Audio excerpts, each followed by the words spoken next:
ખેડા જિલ્લાના મહેમદાવાદ પાસે Gujarat food production નામે તેલનું ઉત્પાદન કરતી કંપની આવેલી છે.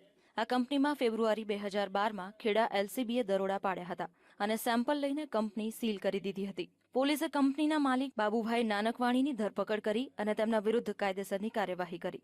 બાબુભાઈનું કહેવું છે કે તેમની કંપનીમાં નિયમિતપણે ફૂડ વિભાગના અધિકારીઓ સેમ્પલ લે છે અને અત્યાર સુધીનો રિપોર્ટ સકારાત્મક આવ્યો છે. બાબુભાઈએ આક્ષેપ કર્યો કે પોલીસે આર્થિક પ્રલોભન માટે અનધિકૃત રીતે કાર્યવાહી કરી છે.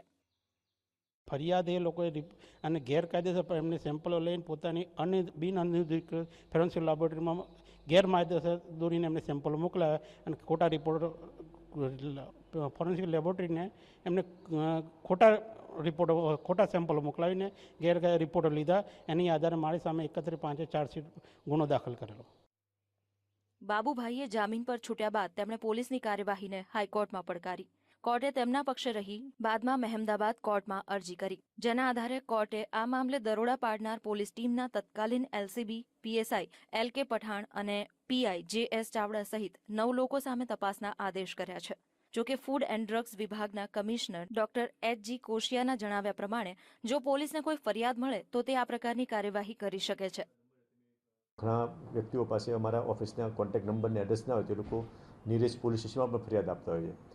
તો આવા ફૂડના ગેરરીતિ કે ભેળસેળ હોય તો ઘણી વખત પોલીસ પણ CRPCની કલમો હેઠળ જે તે ખરાબ કે ખોટું કરનાર વ્યક્તિ સામે કાયદેસરની કાર્યવાહી કરતા હોય છે અને ફૂડ સેફ્ટી કમિશનર એટલે કે અમારી ઓફિસમાં પણ જાણ કરતા હોય છે અને સંયુક્ત રીતે પણ આવું ખરાબ કરનાર વ્યક્તિની સામે કાર્યવાહી કરવામાં આવતી હોય છે.